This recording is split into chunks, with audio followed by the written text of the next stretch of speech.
이제 10월로 접어들면서 연말까지 해서 일어날 이벤트들을 계속해서 정리를 하고 있습니다. 9월 달에는 이제 0.5% 비컷이 일어났고 시장이 이제 좀 흔들리고 있는데 미국 대선이 바로 이제 코앞으로 다가온 상태입니다. 그리고 미국 대선 이후에는 추가적인 금리 인하도 예정되어 있는 상태이고 또 이어서 기업들의 3분기 실적 발표가 이제 순차적으로 10월달 뭐 후반부부터는 발표가 되는 시기이기 때문에 다양한 이제 변동성을 줄 수 있는 요소들이 많이 남아있는 연말인 것 같습니다. 그리고 이 중에서 특히나 이제 4분기 시즌에는 연말 시즌에 큰 변동성을 대비해야 되는 좀 타임이 되었다라고 생각을 하는데 이 부분은 그냥 뭐 위기가 올 수도 있다라는 애매모호함이 아니라 확률론적으로 해서 미국의 장단기 금리차가 장기간으로 역전되었을 때는 이후에 어떤 일들이 일어났었는지를 알아볼 필요가 굉장히 중요한 요소라고 생각이 되며 그리고 미국이 이렇게 선제적으로 금리 인하를 한 경우에도 이후에 어떤 일들이 일어났었는지는 너무나 높은 확률로 시장에 안 좋은 타격을 주었었던 확률론적 데이터가 있는 부분이기 때문에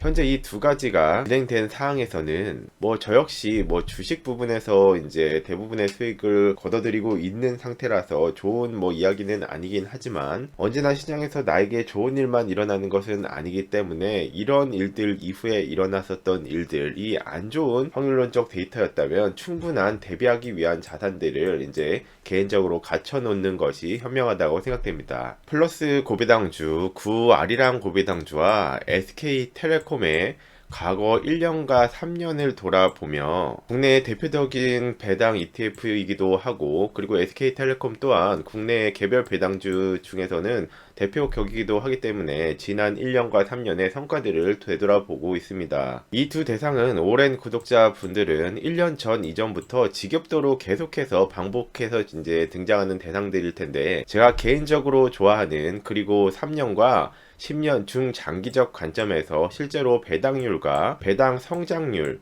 그리고 주가 성장률까지도 뭐 다소 더딘 구간들이 있는 것이 사실이지만 그래도 한국 주식 중에서는 이제 좀 드물게 세 마리 토끼가 갖춰진 모습을 보이는 드문 녀석들입니다. 현재 이제 24년 10월을 기준으로 해서는 SK텔레콤의 이제 배당률은 6.2% 정도 그리고 플러스 고배당주의 경우에는 이제 좀 올해부터 월배당금이 지급되면서 특수성이 있긴 하지만 정상적인 이제 배당률로는 5.1% 정도를 보이고 있으며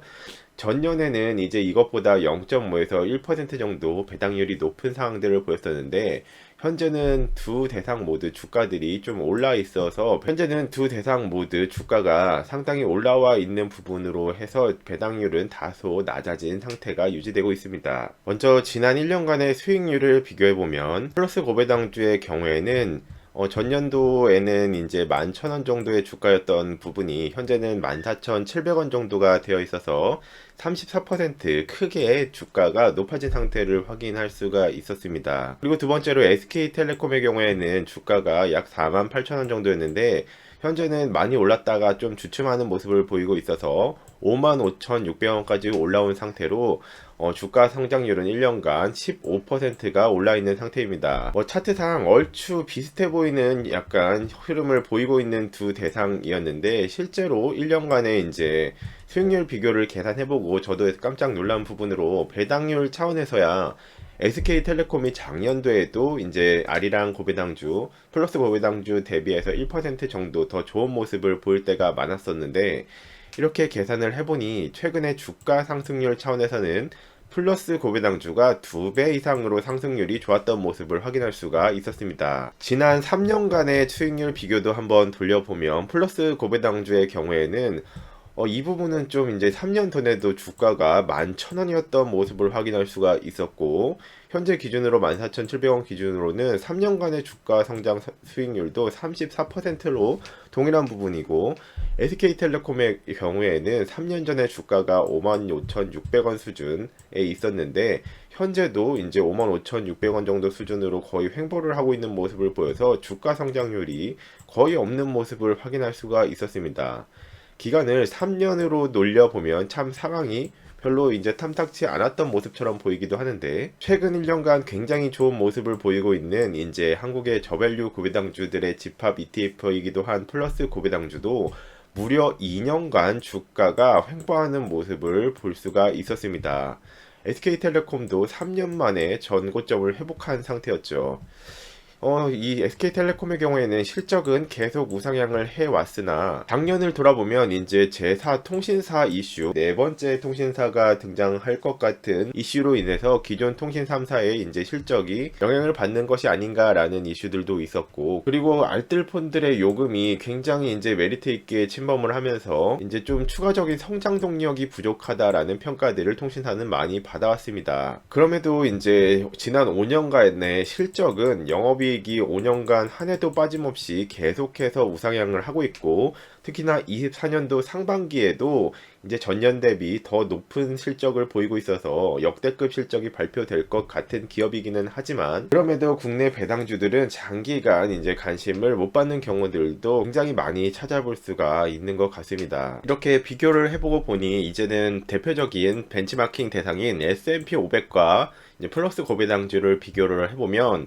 플러스 고배당주도 2년간 이렇게 횡보가 길어진 모습을 확인할 수가 있었는데, S&P 500도 지난 3년간의 데이터에서는 거의 뭐 유사한 주가 흐름을 보이면서 약 2년이 넘는 기간 동안에는 주가가 횡보하는 모습을 확인할 수가 있었습니다. 뭐 거의 지금 주가가 3년간 주가가 유사한 모습인 것이 굉장히 신기하기도 했는데, 플러스 고배당주의 경우에는 3년간 전적이 34%, S&P 500의 경우에는 30% 정도 되는 성장률을 3년간 보였습니다. 뭐 지난 3년간의 전적은 뭐 한국 고배당주들의 종합이기도 한 플러스 고배당주의 성과가 약간 더 높은 모습을 확인할 수가 있었는데, 역사적으로 S&P 500의 연평균 수익률은 8%에서 9% 수준이기 때문에 지난 3년간은 이제 1년간의 상승률이 좀 좋았던 부분이 있지만 3년간의 평균 성장률로 해서는 30% 정도가 나왔기 때문에 딱 이제 평균적인 정도의 성장률을 보이고 있구나라는 부분을 확인할 수 있었으며,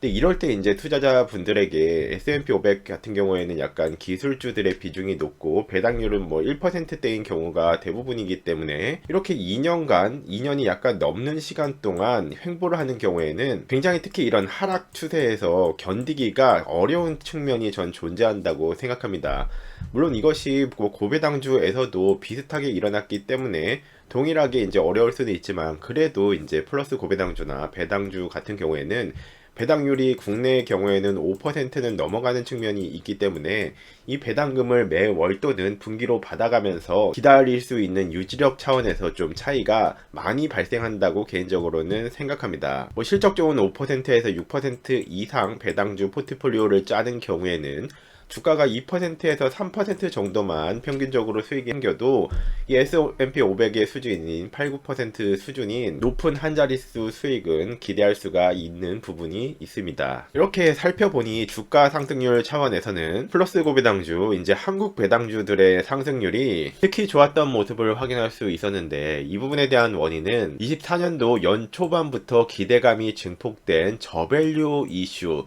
이때 가장 높은 관심을 받은 기업들은 저밸류 산업, 즉 금융과 보험, 에너지, 증권 같은 한동안 관심을 못 받던 국내의 저밸류 고배당 사업들이었습니다. 아쉽게도 SK텔레콤은 밸류 차원에서는 PBR, 퍼 같은 수치, 전통적인 부분들이 그리 낮지는 않는 상태였습니다. 지금도 SK텔레콤의 PBR은 1.01을 기록하고 있으며 퍼도 10.43인 부분이기 때문에 전통적인 금융산업들의 8개 기업들을 살펴보면 이 PBR 수치가 0.5 미만인 경우들도 많이 있는 것과 대비해서 밸류 차원에서는 그렇게까지 낮은 모습으로 측정되지 않은 이슈들도 있었던 것 같습니다. 이제는 24년도 1분기와 2분기, 3분기가 마무리가 되고 4분기만을 이제 기다리고 있는데, 가장 큰 수익을 얻은 대상 2개의 대상이기도 한 부분은 저에게 플러스 고배당주가 연 초반부에 가장 높은 수익률을 안겨줬었고, 이제 후반부 3분기에 들어가서는 SK텔레콤이 58,000원 정도 주가까지를 형성하면서